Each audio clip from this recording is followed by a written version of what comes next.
Jorge, hace poquito estaba mirando unas cosas en internet y me encontré con algo de los arquetipos del inconsciente colectivo y dije, yo le tengo que preguntar esto a Jorge, porque ¿qué es eso de los arquetipos del inconsciente colectivo? A ver, tú ves un tipo, te encuentras con un tipo y piensa en el origen de ese tipo. Ajá. Piensa en sus abuelos, sus bisabuelos, sus tatarabuelos, la quinta esencia que ha venido a precipitarte en lo que se llama el tipo. Tú tienes un logotipo en una imprenta, en esas imprentas viejas, por ejemplo, pues el logotipo va a imprimir una letra, Ujú. pero esa letra es un arquetipo, es una idea, ¿sí? Ok. Es una idea que está precipitada allí. Tú tienes el hígado, pero el hígado digamos que es el patrón de organización de información externa, es la forma externa. Esa forma externa corresponde a un plan, a un plano, a un propósito previo que existe virtualmente. Tú tienes, por ejemplo, una casa, ¿sí? Y una casa, pues tú la ves con sus ladrillos, sus espacios delimitados, en fin, pero esa casa corresponde a una idea de la casa, que no es Ujú. igual a las otras casas, ¿sí? Pero es a una idea, a un plano. Y todas las casas, todos los distintos planos corresponden a una concepción arquetípica, ¿sí? Ese arquetipo se relaciona con el mundo de las ideas, ese mundo del inconsciente transpersonal, según Carl Jung, ¿sí? Que contiene los planos y los programas de lo que tú ves desarrollarse aquí. O sea que todo lo que vemos corresponde a un arquetipo, corresponde a una idea fundamental. Y en el inconsciente colectivo se han descrito esos arquetipos, es decir, que todo lo que nosotros somos, todo nuestro aprendizaje es la conquista del plan contenido en un arquetipo. Y así tradicionalmente se ha hablado del arquetipo del huérfano. Y entonces, por ejemplo, ¿cuál es ese es el primer arquetipo, el huérfano, Bueno, es que el problema de los arquetipos no es una cuestión temporal, no es que hay uno primero y uno después, digamos o que una eso está secuencia? sincrónicamente en el mundo de las ideas. Lo que pasa es que su desarrollo en nuestra vida es secuencial. Digamos, algunos están en un territorio, otros están en el otro territorio, pero hay que ver que todos los territorios son sincrónicos y hay un cierto desarrollo paralelo, Okay. de tal manera que tú puedes estar desarrollando el arquetipo del inocente y un poco el del huérfano y un poco el del guerrero y el del sabio y el del bufón, que son nombres de los distintos arquetipos. Por razón de comprensión los vamos analizando de una manera secuencial para poder comprenderlo mejor, ¿sí? Bueno, quiero que hagamos, quiero saber, por ejemplo, el huérfano. Sí. Tiene unas características específicas.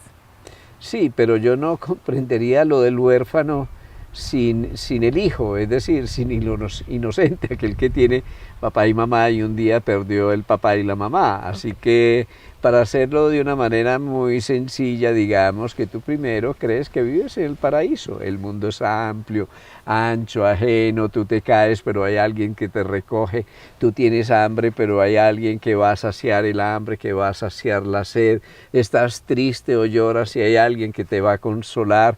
Entonces digamos que tú vives en ese paraíso, el mundo es ancho, amplio y ajeno, porque tienes quien se ocupe de ti y de tu bienestar.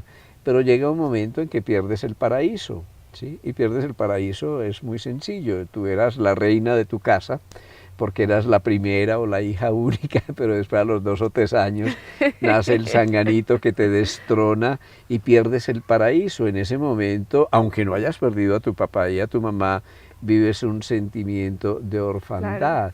Todas las cosas te funcionaran y entonces creías en un Dios generoso que siempre te está premiando hasta que de pronto entras en una ruina, en una quiebra, en una catástrofe y en ese momento empiezas a dudar del Dios generoso afuera. En ese momento digamos como que pierdes la fe, Sí. pierdes la inocencia, que es el primero de los arquetipos, y al perder la inocencia experimentas la primera caída, ¿sí? caes del paraíso y al caer del paraíso, pues entonces tienes que vivir la orfandad. Ese es el segundo arquetipo. Y eso lo vivimos todos, por eso se llaman arquetipos del inconsciente, no personal, sino colectivo, porque todos como humanidad hemos de pasar por esas distintas fases que son fases de aprendizaje. Y en esas fases de aprendizaje, pues a veces nos quedamos congelados, es decir, que a veces regresamos. Yo pierdo el paraíso, pero sigo toda la vida añorando el paraíso perdido y hago una fijación.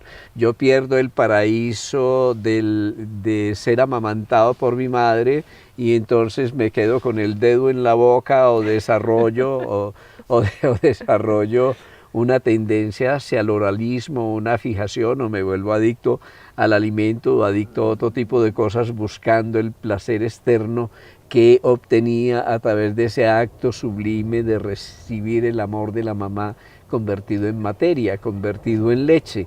Entonces yo me puedo negar a perder el paraíso y quedarme congelado añorando el paraíso perdido, ¿sí? El paraíso perdido, el del gobierno, el del sistema, el de la religión, el de una ideología, el de papá y mamá, el de la riqueza externa, y hago una fijación. En el momento en que yo hago una fijación y me niego a la pérdida del paraíso, me niego al aprendizaje de ese cambio, de ser, entre comillas, expulsado del paraíso, porque eso es un arquetipo, eso es un símbolo de lo que estamos viviendo, en ese momento yo retrocedo en la evolución, es decir, me niego mi propia evolución, mi propio aprendizaje. Así que alguien decía, y eso es muy bonito, que lo más importante del paraíso es perderlo, ¿sí? Que vivir es cambiar y la máxima velocidad de cambio es la caída. Hay una metáfora que a mí me encanta, es muy bonita. Si tú eres un piloto, ¿sí? Y vas en una velocidad de crucero, no te vas a caer, pero si súbitamente pierdes de velocidad, te puedes caer en barrena. Y si te resistes a la pérdida de velocidad, es decir, si a pesar de que has perdido velocidad tratas de contrarrestar la caída elevando la nariz del avión, vas a perder más velocidad y más rápidamente te vas a caer. Así que aquí tenemos una cosa respecto de la pérdida del paraíso y respecto del paso de la inocencia como arquetipo a la orfandad. Y eso consiste en el mundo de la víctima. El mundo de la víctima es el que se resiste al aprendizaje y a la lección de la caída. Quien se resiste a la caída se niega el aprendizaje. Pero ¿qué hace un buen piloto? Imagínate que en la vida estuviéramos en velocidad de crucero y súbitamente perdiéramos velocidad. Un buen piloto, un piloto entrenado, lo que hace no es resistirse a la caída, sino acompañar la caída. Y cuando acompaña la caída, gana velocidad, y al ganar velocidad puede volver a remontar. Es lo mismo, no te resistas a la caída, no te resistas a la sombra, no te resistas al dolor, acompáñalo, porque siempre es una lección muy importante que puedes aprender, y si no te vas a quedar congelado en el victimismo. Y yo me digo que el victimismo es el principal obstáculo a la evolución. Hay gente que ha negado su propia responsabilidad de aprendizaje y entonces busca chivos expiatorios. Un chivo expiatorio muy bueno es la mamá, ¿sí? Claro, sí, si uno se va, y buena parte de los diagnósticos psiquiátricos es que la culpa la tuvo la mamá, ¿no? La pobre mamá, no, es como si nosotros no pudiéramos asumir nuestra responsabilidad, como si la culpa se quedara congelado en el pasado y no pudiéramos asumir nuestra propia paternidad, nuestra propia maternidad, nuestro propio aprendizaje. Y entonces se trata de salir del territorio de la resistencia a la caída, que es el territorio de la víctima, en que desaparece nuestra propia responsabilidad, nuestra capacidad de aprender y de asumir que la caída nos lleva a lo que el poeta nos proponía. Esto es una cosa fantástica, es pinta el paraíso y entra después en él, es decir, que el paraíso es una construcción interna, es tuya, no está afuera ni en la estratosfera, sino que está al alcance de tu pensamiento, de tus sentimientos y de tu corazón cuando tú te puedes asumir. Bueno, estos son los dos primeros arquetipos para mí muy, muy importantes. Pero yo creo que todos pasamos por ahí definitivamente. Todos los seres humanos, por eso se llaman arquetipos del inconsciente colectivo. Y si tú me preguntaras, la causa mayor de enfermedad es que la gente se quedó congelada, resistiéndose a la caída, viviendo la orfandad, asumiendo la actitud y la postura de víctima, añorando el paraíso perdido, y por eso ha perdido su poder interior. Una vez que el huérfano se asume y conquista el sentido de sus propios límites y conquista con humildad y con sencillez su propio territorio, ya el mundo no es ancho y ajeno, sino que el mundo es profundo, el mundo es intenso, el mundo depende de mí.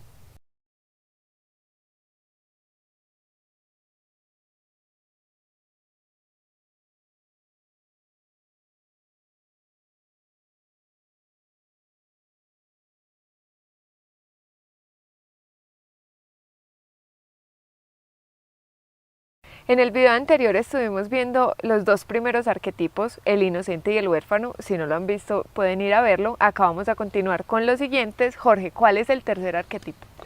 Bueno, repasemos un poquito. Primero, tú piensas que vives en el paraíso, hasta que te das cuenta que lo más importante del paraíso es perderlo, que aún el paraíso tiene límites, que se viene la caída, que es la pérdida del paraíso, la expulsión del paraíso. Hay muchos mitos y leyendas y escrituras que se refieren a esto. ¿Tú crees que echaron a Adán y Eva del paraíso? No, es a ti, eres tú la que perdiste el paraíso, la que te saliste de la matriz, de la madre, del territorio de la seguridad y de la comodidad, y sabes que no puedes estar condenada a vivir en ese territorio, porque entonces nunca te vas a desarrollar, nunca vas a crecer. Entonces la vida te hace un regalo maravilloso a ti, a mí, a todos, y ese regalo es el de la pérdida del paraíso, es la de encontrar un paraíso interior, es la de negarnos a asumir el territorio regresivo de la víctima, que nos genera muchas adicciones y que nos impide asumir nuestra propia responsabilidad. Entonces, mira qué bonito, en el primer movimiento nosotros partimos de nosotros hacia el paraíso de papá, mamá, la familia, un Dios externo que nos cuida.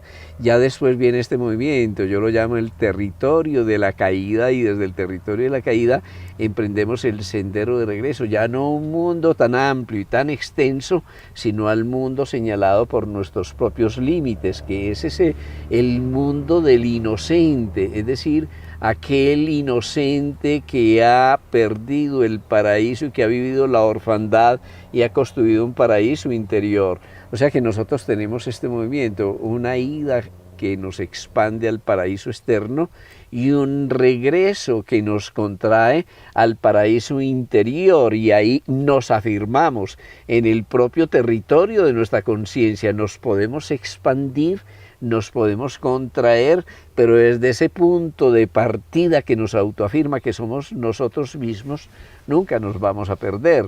Y cuando eso lo conquistamos, desde ese punto de ida y de regreso que somos nosotros mismos, emprendemos un sendero muy bonito. Es el del arquetipo del buscador.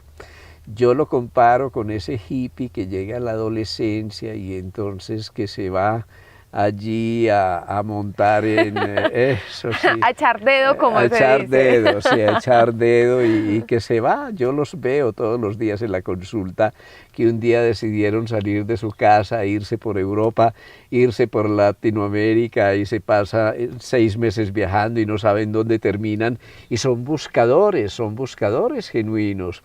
Y en esa búsqueda están conociendo el mundo, están conociendo distintas culturas, están conociendo esta diversidad que no pueden reconocer en el territorio de su hogar. Entonces ese es el hippie, ese es el buscador que también está buscando la razón de ser en el mundo, hasta que un día también viene la caída, ¿no? Es el hijo pródigo, ¿no? Él se va de la casa de papá y mamá, y entonces empieza a añorar pues la comidita caliente, la camita, el cariño, el afecto, el hogar, y entonces vive todas las experiencias, las positivas, las negativas, inclusive a veces pasa por la ilusión de la droga, por el consumo, por todas esas cosas. Él quiere vivir todas las experiencias hasta que un día en harapos, un día desnudo, tiene esa añoranza del regreso y empieza a encontrar una cosa maravillosa, y es que el mundo que buscaba afuera no está afuera, es que el sentido y la belleza del mundo es un sentido interior, y emprende el sendero de retorno. Pero ese sendero de retorno es el territorio del amante. Él, a través de su búsqueda, lo que descubre es el amor, el genuino amor, y dentro de ese regreso, a través del amor, descubre el amor incondicional y hace el vacío y regresa al Padre. Pero el Padre no es externo, el Padre es la propia autoridad, es el propio corazón, es el aquietamiento, ya no tiene necesidad de buscar tanto afuera, se mira en el espejo del mundo y se reconoce en todos los otros, descubre un universo interior y vuelve a regresar a través del territorio del amante, que es muy bello, es el territorio del amor incondicional. Nosotros creemos que estos arquetipos solamente lo viven los individuos, no, también lo viven las culturas, también lo vive la ciencia. Frecuentemente yo me digo, el científico está en el territorio del buscador, él sale a buscar las razones del mundo afuera hasta que regresa, y ese territorio de regreso es lo que llamamos las medicinas blandas o dulces o complementarias o alternativas o humanísticas, en las cuales nosotros primero estamos buscando en la ciencia un mundo objetivo, externo, las razones del mundo en las moléculas, en la física, hasta que en ese sendero de regreso a través del amante nos encontramos el mundo interno, el mundo subjetivo, el mundo de lo humano, el mundo de lo auténtico, el mundo de lo creativo, el mundo que se sale de todos los protocolos rígidos. Sin embargo, no es cierto que un mundo sea falso y el otro sea cierto. Realmente lo que estamos haciendo es un bello diseño. Si la conciencia estuviera hecha de movimientos y de territorios de aprendizaje, nosotros tendríamos un punto de partida, es el viaje del inocente y el regreso a través del huérfano, ¿sí? O sea, que Y son luego los dos primeros. tendríamos un nuevo punto de partida, el viaje del hippie del buscador o del científico que se va a reconocer el mundo, y el regreso a través del ser humano que aprende las lecciones del amor y reconoce que el universo es interior. Entonces, que mira qué bonito Un este infinito. movimiento, ¿no? Estamos describiendo este mundo que se abre hacia afuera como el símbolo del infinito, hacia allá y hacia acá, y entonces nosotros no hemos perdido la inocencia, pero hemos asimilado la lección de la orfandad. Si mantenemos la humildad del huérfano y mantenemos la pureza del inocente, como buscadores vamos a encontrar mucho sentido en el mundo de la creación, y como amantes vamos a encontrar que el sentido va más allá de los sentidos y es profundamente interior. Y heme aquí que yo estoy en el centro, siendo a la vez el inocente y el huérfano, el amante y el buscador, Wow. el médico clásico y el médico alternativo, el científico y el místico por este lado, pero por otro lado aquel que disfruta del paraíso de la creación, pero que sabe que ese paraíso es su propia creación. Es Esto un mundo fantástico. Pero absoluto, Sí. menos mal hice la pregunta. Sí, el mundo de los arquetipos es un mundo increíble, fantástico, porque claro, la gente cree que los arquetipos son una cosa externa, no, Como un en ellos tipo. vivimos. Ajá, exacto. En ellos tenemos nuestro ser, todos nosotros. En ellos tenemos la gran oportunidad de aprendizaje. A veces en ti hay un inocente, a veces hay un huérfano, hay un inocente que disfruta el paraíso, hay un huérfano que simplemente es víctima y que añora el paraíso perdido, hay un huérfano que ha conquistado el propio territorio interior. Digamos que esos arquetipos tienen connotaciones positivas o negativas. Cuando yo me resisto al aprendizaje, el arquetipo se vuelve un motivo de fijación, es decir, que impide mi propia evolución. No es que el arquetipo lo impida, sino es mi resistencia al aprendizaje que ese territorio de la conciencia que llamamos un arquetipo me está señalando.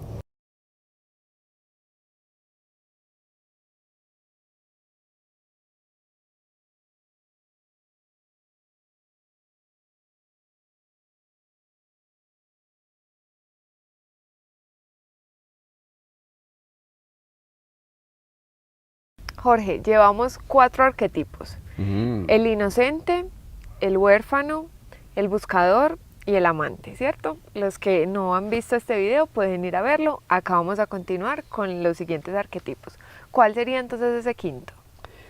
A ver, ese quinto es bien importante. Volvamos, porque a mí me gusta regresar, repasamos. Y entonces tienes un paraíso externo, te caes del paraíso, construyes un paraíso interior, haces este primer gran territorio de la conciencia que tiene que ver con tu propia seguridad, te autoafirmas, no porque dependes de un territorio externo, sino porque construyes tu propio territorio. Y con eso encuentras la fuerza para salir y para buscar las razones de ser del mundo y te conviertes en un buscador y en el seno de toda esa diversidad encuentras que la diversidad está dentro de ti y regresas a la unidad a través del amante. Y ahí tenemos esa primera cuaternario, ¿no? Esa primera cruz. Tú tienes el inocente, el huérfano, el buscador y el amante y estás en el centro porque has desarrollado los aprendizajes de esos 4 arquetipos. Entonces tienes una fuerza y una seguridad interior de tal naturaleza que ya tu conciencia va más allá de ti y de tu personita separada y empiezas a pensar en el otro, en los otros, en el mundo, en tu cultura, en tu sociedad y empiezas a percibir que hay un mundo para conquistar. Eres ya el noble caballero, la dama noble, la diosa arquetípica que ha conquistado esa seguridad interior y tiene la capacidad de conquistar un territorio mucho más amplio. Y entonces sales como Ricardo Corazón de León, sí, como los nobles caballeros, y sales a la conquista del mundo, a la conquista de tus ideales, sí, y surge la cruzada, pero es que la cruzada no es una cosa religiosa o externa, sino es todo lo que nosotros emprendemos para incrementar nuestro territorio y nuestro poder. Y llega un momento entonces que surge en nosotros el arquetipo del guerrero y realmente salimos de nuestro hogar, de nuestro pequeño reino de la conciencia a conquistar otros reinos y evidentemente vamos a conquistar otros reinos, pero la historia del guerrero es que siempre pierde una batalla, sí, una batalla crucial en la que cuando está a puertas de perder la vida, se conquista a sí mismo, se conquista interiormente, ¿sí?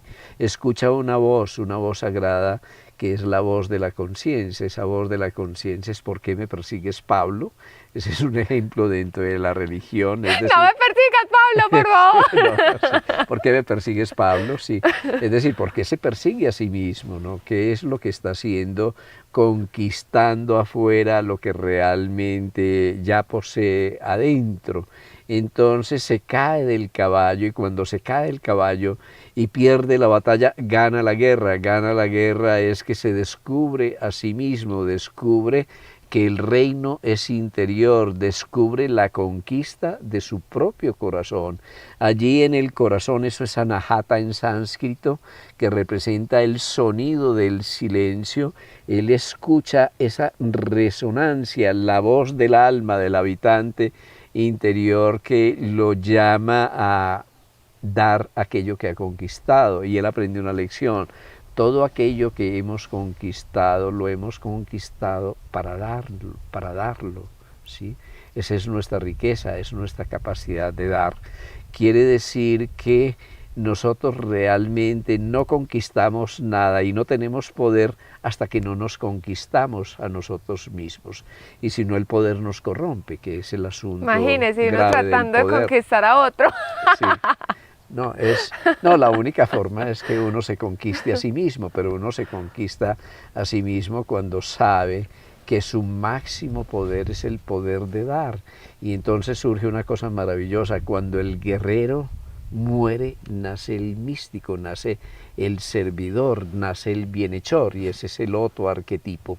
O sea que la muerte o la caída del guerrero, cuando él se cae de su pedestal, cuando le destrozan su armadura, cuando cae el poder externo que es su caballo, cuando cae de esa fuerza, allí en la tierra de la humildad, él se reconoce a sí mismo, allí toca fondo, y cuando toca fondo descubre realmente el potencial de su ser y sabe que el ser se manifiesta en el movimiento del amor que llamamos al servicio, y entonces nace la genuina energía del servir que irradia desde su corazón, y surge el bienhechor o surge el benefactor.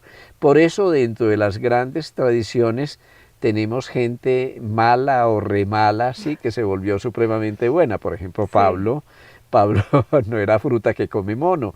Lo mismo que San Agustín. San Agustín era un pecador.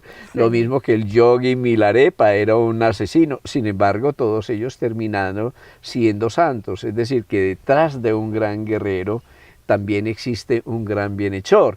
Y eso lo vemos en nuestra cultura. Claro, vemos paramilitares, vemos guerrilleros, vemos todo ese desorden. Pero claro, uno dice, es gente que en una o en otra forma, algunos de ellos son capaces de ofrendar hasta su vida por una causa. La causa que ellos consideran la verdad, es su verdad. Pero aquel que puede entregar la vida por la conquista de una causa, de un territorio de la conciencia, es alguien que también puede dar lo mejor de su vida por la vida de los demás, por ese territorio de la conciencia que es el de la justicia. Entonces los grandes héroes se volvieron en última instancia grandes bienhechores, es decir, de la fuerza guerrera de su corazón surgió la fuerza generosa de su amor, y ahí tenemos que la caída del guerrero genera el surgimiento del benefactor o del bienhechor o del servidor, y cuando en ti la fuerza del guerrero se une a la fuerza del servidor, conquistas ese nuevo territorio de la conciencia, que podemos llamar el territorio de la responsabilidad, y tú eres capaz de corresponderle al mundo, eres capaz de responder con lo mejor de ti al mundo, entregarle lo mejor de ti, y ahí desarrollamos ese territorio de la conciencia, que son estos dos arquetipos. Nuevamente hemos hecho la expansión: el guerrero que posee todos los territorios, luego el bienhechor que entrega todo y descubre la magia, que al dar recibe multiplicado aquello que da y se empodera para servir mejor, y en ese momento estamos preparados para los siguientes arquetipos.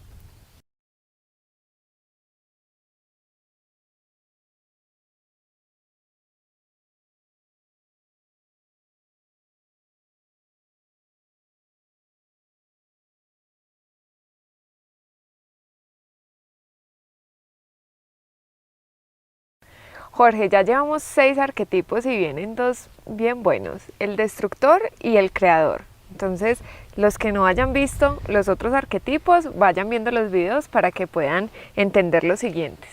Lo interesante es que estos arquetipos no se relacionan con nada teórico ni filosófico, sino que se relacionan con el sustrato mismo en nuestra propia vida. Son muy interesantes para la vida cotidiana. Nos están diciendo permanentemente dónde estamos en nuestro sendero evolutivo, cuál es el paso siguiente, qué cosas tenemos que fortalecer, dónde hemos dejado sentimientos retenidos, dónde seguimos añorando el arquetipo del inocente y del paraíso perdido, donde seguimos siendo víctimas, donde no hemos asumido nuestra humildad, nuestra sencillez, que son las lecciones de la orfandad, donde nos hemos negado al aprendizaje tanto del mundo externo como del mundo interno a través del buscador y el amante, donde nos hemos quedado congelados en el guerrero conquistador, creyendo que el poder es la cantidad de territorios que poseemos, donde nos hemos negado a dar lo mejor de nosotros para construir el benefactor, el servidor o el bienhechor, que es el otro arquetipo. Así que tenemos esos arquetipos, el inocente y el huérfano, y el primer gran territorio de la conciencia, que tiene que ver con la seguridad. La gente insegura no ha conquistado esos arquetipos o esas lecciones del inocente y del huérfano. Luego tiene que ver con la identidad. Nosotros tenemos muchos problemas de identidad, y esos problemas de identidad nos generan muchos complejos, pero eso tiene que ver con realizar las lecciones del arquetipo del buscador y el amante que regresa. Así que cuando nosotros tenemos seguridad más identidad, estos dos territorios, tenemos ese y, el sí es la autoafirmación. Le decimos sí a la vida, y cuando le decimos sí a la vida, tenemos el poder para lanzarnos a conquistar nuevos territorios de la conciencia. Nace el guerrero, pero es una cosa bien importante. Si el guerrero es inocente, es decir, si no ha dejado el lastre del victimismo detrás, entonces no va a ser simplemente un terrorista, va a ser un noble caballero, un genuino guerrero. Y el guerrero aprende que todo lo conquistado le ha sido dado para darlo a los demás, y entonces surge el bienhechor.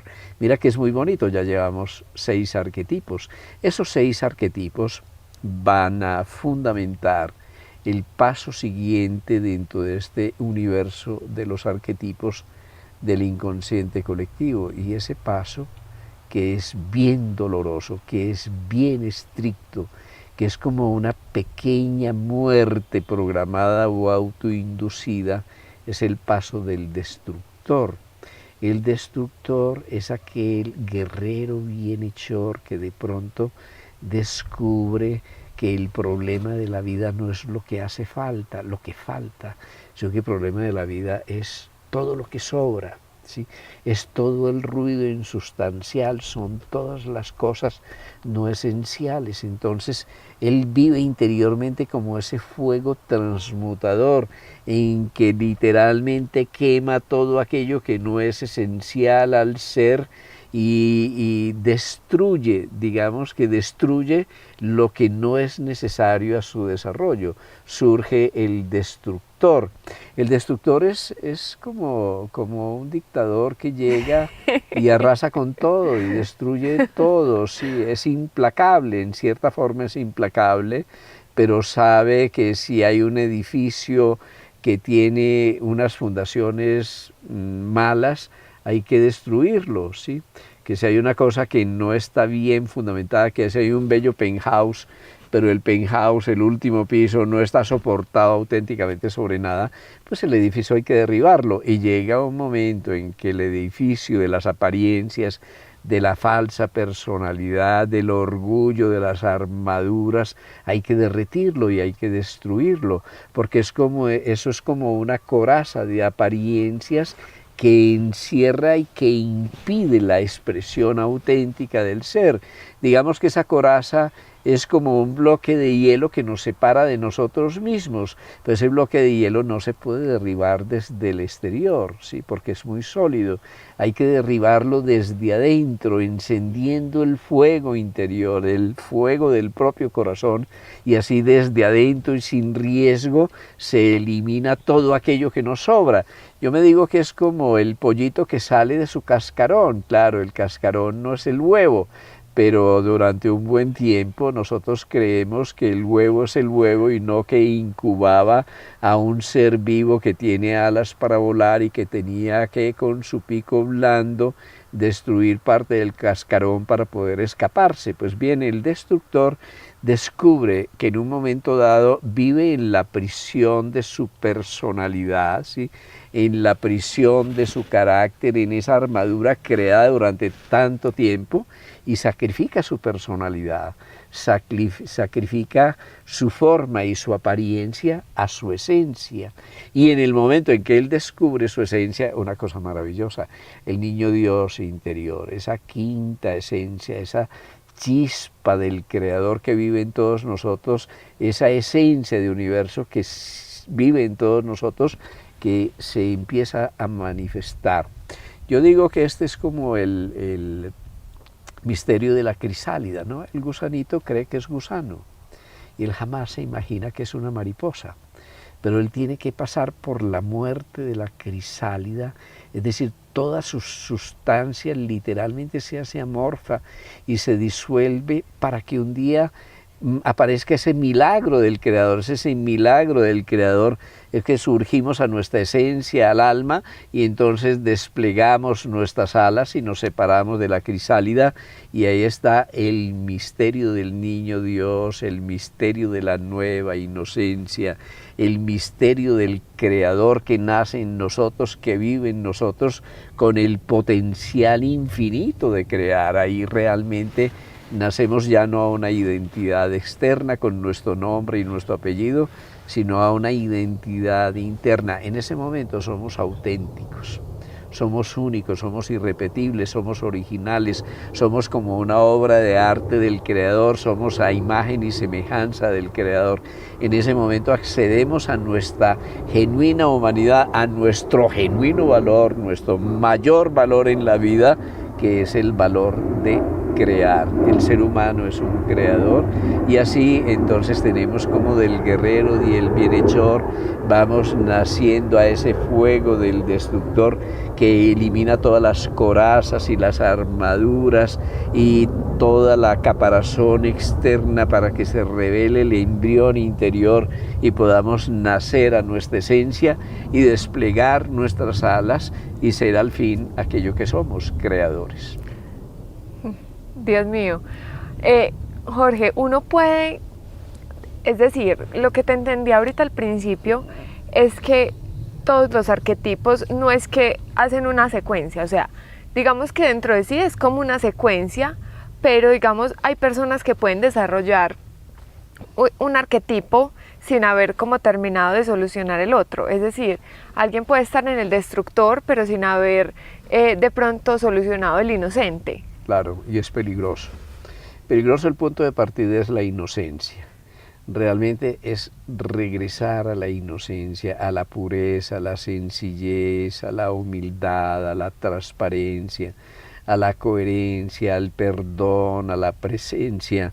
Ese es un punto de partida, porque un guerrero inocente es una bendición y porque un destructor inocente es una bendición, sino el poder del destructor es muy, muy peligroso, porque el destructor se puede volver un dictador espantoso para todo el mundo, ¿sí?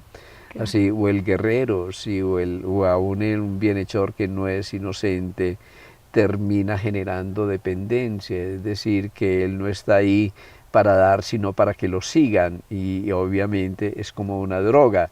Así que cae en el paternalismo. Todos estos arquetipos están combinados los unos con los otros, generando un holograma perfecto, es decir, los unos están dentro de los otros, y en la medida en que más desarrollemos los arquetipos, todos los arquetipos vamos enriqueciendo el potencial de cada uno de ellos. Imagínate que volvamos a la inocencia después de haber pasado por el guerrero, por el destructor y por el creador. Un creador lleno de inocencia es una maravilla, porque puede ser el adalid de una nueva civilización, de una nueva cultura. Jorge, ahorita mencionaste que la lección de los cuatro primeros arquetipos, era el sí, como esa autoafirmación. Luego vienen los otros cuatro. ¿Cuál es la lección de ese séptimo y octavo, que son el destructor y el creador? ¿Cuál es esa lección de ellos? Eso es el sexto y el séptimo. Exacto, el sexto y el séptimo. ¿Cuál es esa lección de ellos? Y del séptimo y el octavo. Tenemos un primer nivel. Ese primer nivel de los arquetipos se llama seguridad más identidad, ¿sí? Sí. La seguridad está hecha de prudencia y de confianza. Después podemos hablar de eso, ¿no? Pero la manera de vencer el miedo, para que el miedo no nos congele y aprendamos la lección, es experimentar la seguridad. Pero la seguridad es una bella alquimia de confianza y de prudencia. Esa es la lección de los dos primeros arquetipos. La prudencia, que la desarrolla el inocente aprende que aún el paraíso tiene límites, ¿sí? Y el huérfano aprende a confiar en sí mismo, ya no en papá o en mamá, sino en sí mismo, porque se afianza en el paraíso interior de su propio corazón. O sea que hay lecciones muy bonitas. Luego el otro busca y se encuentra, es decir, él sale a buscar el universo, pero termina encontrándose a sí mismo, está construyendo una identidad. Así que tenemos identidad, seguridad más identidad. Es la primera lección de los 4 grandes arquetipos. Eso es un primer nivel de autoafirmación, es nuestro punto de partida, pero cuando nos autoafirmamos tenemos poder para comernos el mundo, es decir, para conquistar el mundo. Entonces respondemos a ese poder. Es el poder de conquistar y el poder de dar. Cuando esos dos poderes se integran, a eso lo llamamos responsabilidad. Es la capacidad de corresponder al mundo, de conquistar lo mejor de ti mismo para obsequiarlo multiplicado al mundo. Y ahí tenemos entonces el aprendizaje maravilloso como seres humanos, que es el aprendizaje de la responsabilidad, porque nosotros creemos que somos libres, realmente no somos nunca libres mientras no seamos responsables. Si una persona que no es responsable va a ser esclava de sí misma, no va a poder conquistar el potencial interior de conquistar para dar. Y ya luego viene esto que es bien bonito. Bueno, ya el guerrero y el bienhechor y todo esto se desligan de todos los motivos externos, de todas las armaduras. Aprenden una lección y esa lección es la de la desnudez. Y la desnudez es derretir todo aquello que somos, no somos, encender un fuego interior transmutador para liberar nuestras alas, y así, destruyendo lo que no somos, vamos a revelar el Creador, el ser que vive en nosotros, una parte de Dios, del Creador que vive en nosotros, y vamos a nacer al Creador. Y cuando nacemos al Creador estamos en el mundo único y original y auténtico de la creatividad, ¿sí? Allí estamos aprendiendo una lección maravillosa que es la autenticidad, porque un creador no es el que hace copias de cuadros, el que repite obras de arte. Sí, claro, si yo veo una Mona Lisa, la original vale millones de dólares, pero hay miles y miles de copias que no valen prácticamente nada. ¿Cuál es la diferencia? Pues la diferencia es que la una es original. Entonces tú aprendes que no eres copia de nadie, ¿sí? Que tú no vienes a ser como el uno, como el otro, que no vienes a compararte. Se acaban los complejos tontos de superioridad o de inferioridad, y entonces empiezas a ser auténtico. Tu vida es una obra de arte, tú te conviertes en un creador, y por eso tenemos esas dos lecciones, responsabilidad más autenticidad. Así que un primer nivel, seguridad e identidad. Descendemos y tenemos un segundo nivel, responsabilidad más autenticidad. Ya estamos preparados para asumir nuestro verdadero poder, el del gobernante que vive en nosotros, el del gobierno de la vida. Ahora sí, el tercer nivel. Nos vemos en el próximo video.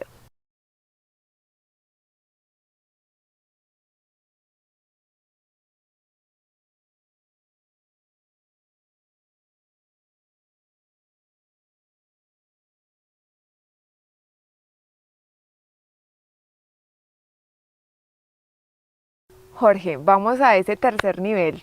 Váyanse poniendo al día con los videos anteriores. ¿Cuál es ese tercer nivel? Bueno, primero, como en los anteriores, tenemos un primer nivel, seguridad más identidad, seguridad que está hecha de confianza y de prudencia, que es el aprendizaje de dos héroes arquetípicos que viven en cada uno de nosotros, que son el inocente y el huérfano.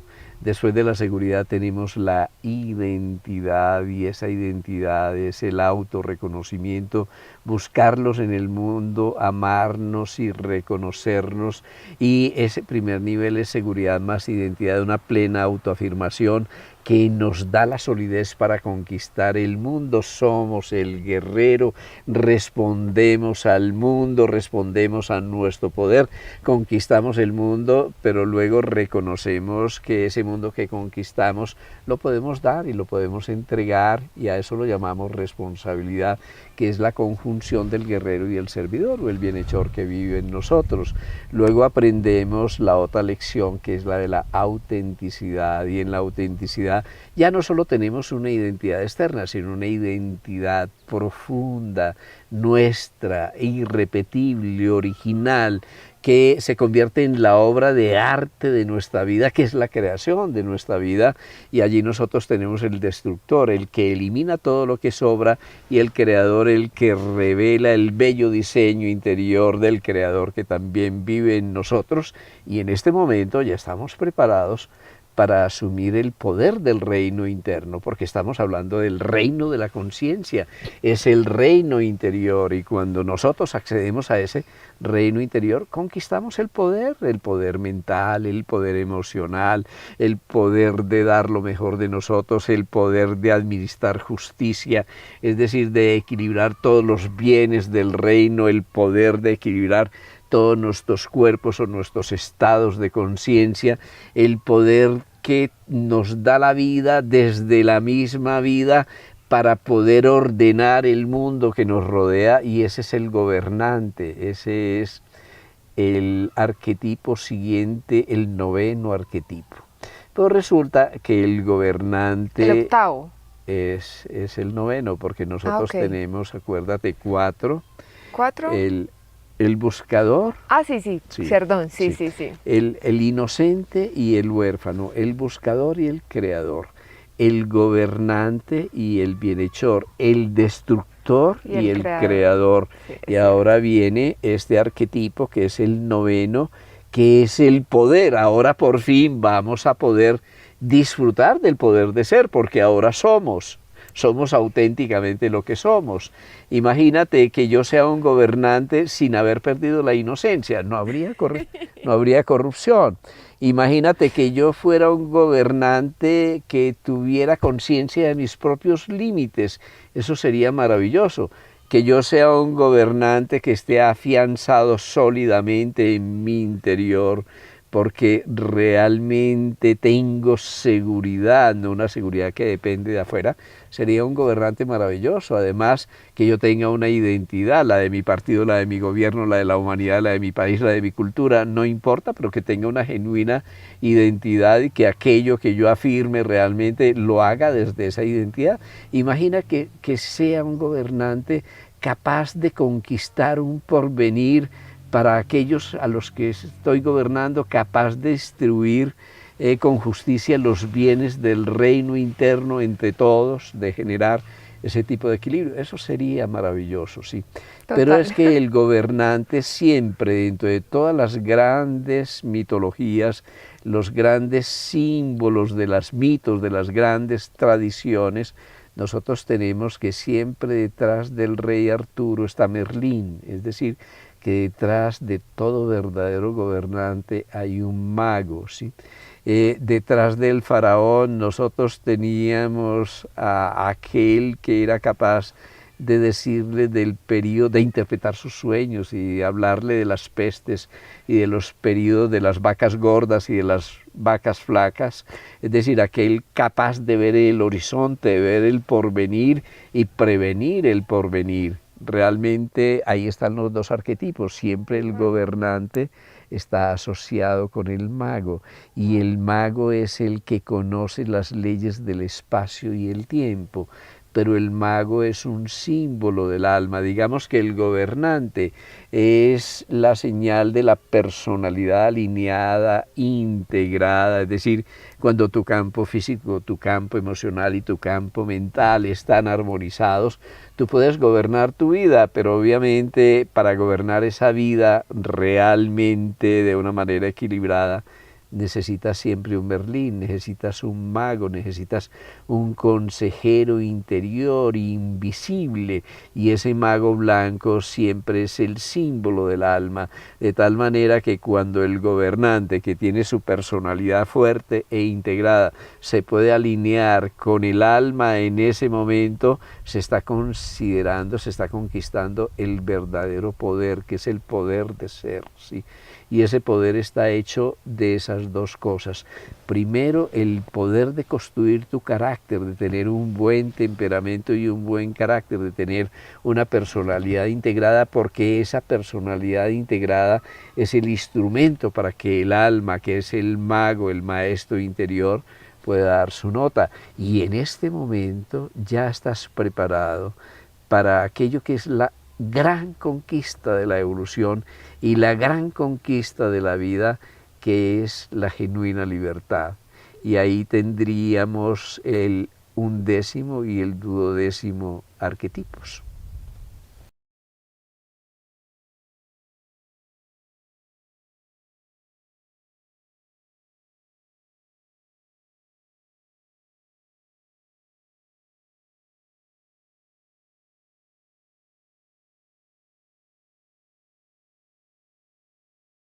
Jorge, nos faltan 2 arquetipos. Váyanse poniendo al orden del día para que puedan ver este video y concluir esta sección tan impresionante. Este tema me encantó, me apasionó demasiado. Jorge, ¿cuáles son esos 2 últimos arquetipos? Bueno, la vida es un canto a la libertad, ¿sí? La libertad es una expansión de la conciencia. Toda la gran cadena de la evolución es una cadena de liberación, ¿sí?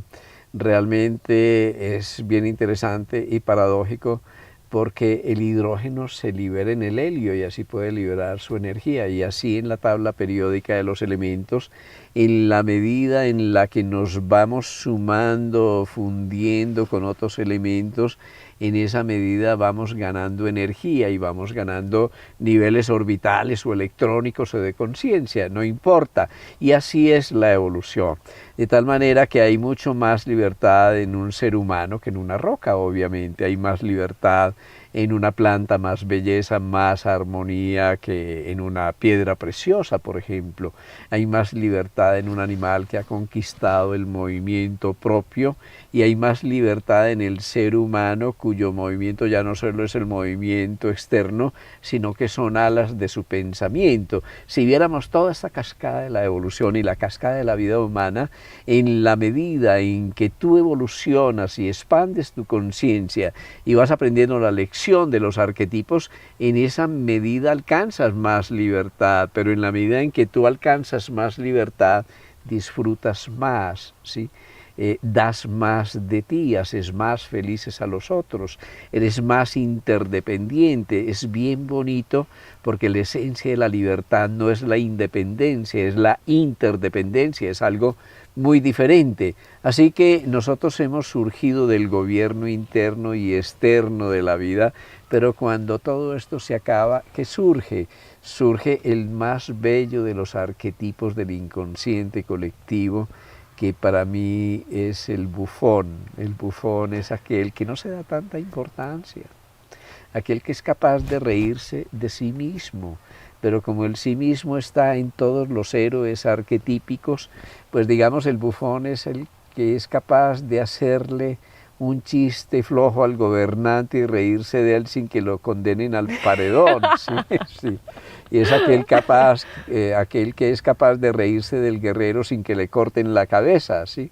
Y es capaz de reírse de su propia inocencia, cuando la inocencia inconsciente se vuelve ingenuidad. Entonces digamos que el bufón, que es el que se ríe de sí mismo y de todos los roles de los arquetipos, es el que los pone en conexión a través de la alegría. Así que la inocencia con alegría, el guerrero con alegría, el destructor con alegría, pues esa es la gran alquimia. Yo por eso me digo, la alegría es la gran alquimista dentro de todo el lenguaje de la comunicación entre los héroes arquetípicos. Así que la cosa es muy sencilla. Le digo a la gente, ¿cómo se cultiva? Cultiva la alegría, ¿sí? Porque cuando cultivas la alegría, tú naces al alma, tú naces a la levedad, tú conquistas la inocencia, tú puedes fluir, tú mejoras tu creatividad.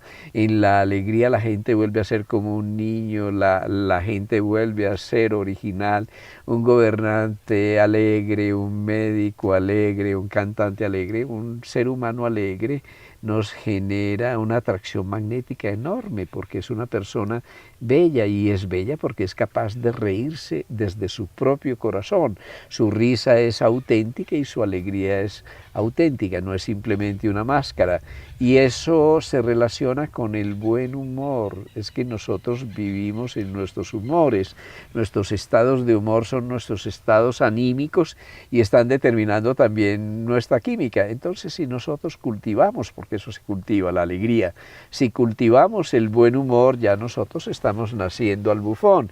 Y el bufón, ¿qué hace? Es que pule las aristas y dulcifica las relaciones a veces opuestas y de contradicción entre esos distintos personajes o héroes arquetípicos que viven en nosotros. Y cuando nacemos al bufón, a esa levedad, a la alegría, a la gracia, experimentamos la genuina libertad, que es el último arquetipo. Es el arquetipo de la libertad, ¿no? El poder de ser libres nace del bufón, y aquel que es libre puede regresar desde el bufón y desde la sabiduría, porque esa es la verdadera sabiduría, ¿sí? El bufón y el sabio son el 11º y el 12º arquetipo. Y el sabio es aquel que disfruta la vida, el que paladea la vida, el que saborea la vida. Yo digo que la sabiduría es como un sabor. Cuando empiezas a disfrutar de lo que haces, surges a la verdadera maestría, a la genuina consagración. Y en esa consagración disfrutas como el bufón, y en la levedad de las alas del bufón vuelves a vivir la inocencia. Pero imagínate un inocente sabio, eso es una maravilla. Ya no es un inocente ingenuo, sino que esa inocencia se convierte en alas de tu sabiduría. Imagínate un gobernante sabio, imagínate un mago que es sabio, imagínate un buscador que es sabio. Así que cuando conquistamos estos arquetipos que nos llevan a la libertad, a su vez esa libertad va liberando el potencial de los primeros arquetipos, y así nosotros generamos esa retroalimentación permanente que va embelleciendo el territorio de la conciencia. Y esos héroes arquetípicos ya no son simplemente una concepción metafísica o filosófica, sino que es algo para la vida cotidiana. Piensa cuando eres una víctima. Cuando hay una víctima, te estás negando a aprender la lección del huérfano. Piensa cuando eres un tirano. Cuando eres un tirano te estás negando a aprender la lección de la responsabilidad que está implícita en el guerrero. Piensa cuando copias o cuando te repites o cuando te comparas. En ese momento estás dejando de ser el creador único y original que vive dentro de ti. Piensa cuando eres injusto. En ese momento ya no eres un gobernante ni inocente ni sabio, y el poder te está corrompiendo. Así que nosotros podemos aplicar toda esta dimensión de los arquetipos a nuestra vida cotidiana, y ese es su gran valor. Maravilloso. Yo creo que el ejercicio a hacer con toda esta información y con todos estos videos es casi que escribir el día a día y mirar en qué estamos fallando. ¿Qué crees tú? Sí, en qué estamos fallando, pero no solo en qué estamos fallando, sino en qué estamos avanzando, porque a veces insistimos tanto en nuestras fallas que caemos en el victimismo y nos juzgamos y nos autocriticamos. Esto no es para criticarse, esto no es para decir estoy muy bien o estoy muy mal. Esto es para aceptar dónde estamos, porque si yo sé dónde estoy, conozco el paso siguiente a dar, pero si yo no reconozco quién soy, ni dónde estoy, y no sé de dónde vengo ni para dónde voy, pues realmente estoy perdido. Realmente es como una brújula interior para guiarse en la economía existencial de la vida.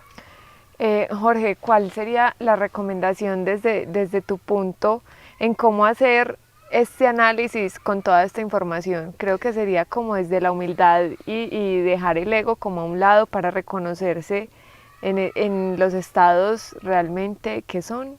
Sí, digamos que es fluir, es abandonarse, no es juzgarse, dejar el perfeccionismo. Esto no es un asunto de orgullo espiritual. Cuando la gente emprende todo este sendero de conocimiento interior, frecuentemente lo hace para ser mejor. Cuando uno dice yo voy a ser mejor, mejor que quién o mejor que ya te estás comparando, ya empieza el demonio del orgullo para tener poder. Pero cuando no es el poder del servidor, el poder del bienhechor, ese poder te va a destruir para tener reconocimiento. Pero nos podemos volver esclavos del reconocimiento para manipular el mundo. O sea que tenemos que distinguir todo esto que se relaciona con un genuino crecimiento espiritual del orgullo espiritual. Porque el orgullo espiritual, claro, yo medito, sí, como llevo 20 años meditando, tengo un sentimiento de superioridad sobre los que no meditan. No has aprendido absolutamente nada de la meditación. O yo simplemente en mi casa tengo un lugar puro para mí lleno de flores y de incienso, donde no puede entrar ni mi señora porque ese es un lugar sagrado. Allí donde tú te separas de los otros, no estás construyendo un lugar sagrado, estás construyendo un infierno o un purgatorio. Entonces no tiene sentido. Esto, claro, si te hace más inocente, si te hace más sencillo, si te hace más humilde, si te hace más poderoso, no en el sentido de manipular, sino en el sentido de servir, si te hace más sabio, no en el sentido de ostentar de tus conocimientos, sino ser el cambio que tú propones para el mundo, entonces es bienvenido. Así que yo lo que le aconsejo a la gente es, primero, déjense de afán, ¿sí? Porque el alma, el ser interior, el mago en nosotros, el inocente, el sabio en nosotros, el creador que en nosotros vive en presente, no tiene esa concepción del tiempo en el que hay que correr para conquistar el futuro es ya en ti cuando tú lo asumes desde tu corazón. Así que esto no tomarlo como un conocimiento externo, sino como algo profundamente práctico para la vida. Y luego, si te parece, podemos emprender ya los ejercicios para cada uno de los arquetipos, es decir, Wow. cómo conquistar el territorio de la seguridad, cómo desarrollar la prudencia y la confianza en nuestra vida que nos permite autoafirmarnos, cómo conquistar el territorio de la identidad, porque muchos de nuestros problemas en la vida es que no partimos de una verdadera identidad, es que no sabemos quiénes somos y nos desarrollamos, nos relacionamos desde el no ser, y entonces nuestras relaciones son relaciones sin piso, son relaciones falsas. ¿Cómo podemos conquistar el territorio de la economía, el del conocimiento, pero como un poder que nos sirve para dar lo mejor de nosotros y para servir? Cómo permanentemente deshacernos y reconocer nuestras resistencias y nuestras armaduras para derretirlas y desanclar ese poder maravilloso del ser que vive dentro de nosotros. O sea que esto tiene un valor enormemente práctico para la psicología, para la medicina, para la vida cotidiana, para la autogestión de la salud, y yo no digo que en el futuro, debe tenerlo ahora mismo, en presente, y está a nuestro alcance. No, yo ya quiero grabar ese video. ¿Cuándo es que es la cita? Vamos a ver, le sacamos tiempo al tiempo. Yo creo que lo primero es que nos vamos familiarizando con el tema, Total. Que hace parte Esa de es la los tarea. temas que manejamos en Sintergética. Realmente lo que hacemos en Sintergética es precisamente eso, coger la sinergia entre la psicología, Jung, los arquetipos del inconsciente colectivo, la neuroplasticidad, la neurociencia, la vida cotidiana, y cómo no dejar esto en el territorio de los expertos, sino ponerlo a nuestro alcance para transformar la vida y generar ese mundo mejor que todos estamos necesitando. Bueno, entonces acá nos queda esta tarea para que veamos todos los videos conscientemente, vayamos familiarizándonos y luego vamos con esa otra parte que nos dijo Jorge, que ahora sí es a la acción.